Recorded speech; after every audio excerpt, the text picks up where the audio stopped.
Good morning boys and girls. So ngayon ay April 21, 2025. So papunta na tayo ng hospital ng Maynila. Pabalik tayo kasi ah tayo naman na magbabantay ulit mamayang gabi. So si Joe, siya ang nagbabantay doon ngayon. Yan. Yun ang sitwasyon sa hospital ngayon. At the same time, si manager nalipat na sa ward. So nasa ward na siya, wala na siya sa emergency room. So medyo ang minomonitor na lang yung kanyang blood pressure. Then tumataas din kasi yung blood sugar niya.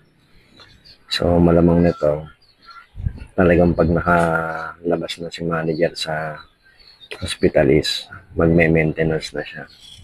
So wala namang problema doon, okay lang naman niya as long as meron tayong income. Yeah, basta nakakagupit tayo. Siguro naman mabait pa rin naman ng Panginoon sa atin. Talagang hindi naman niya tayo pababayaan. So, yun lang. Kailangan move on pa rin. Ikaw pa rin ang paraan. Dahil alam naman natin na meron namang Diyos na laging gumagabay sa atin. Lalo na sa sitwasyon namin ngayon ni manager. So, paano? Tara, biyahe na tayo.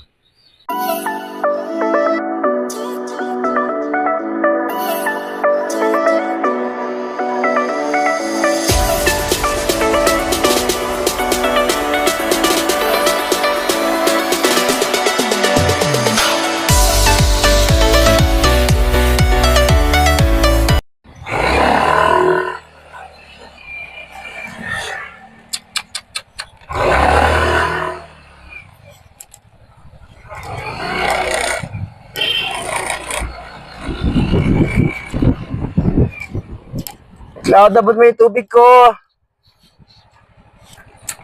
Cloud. Oh.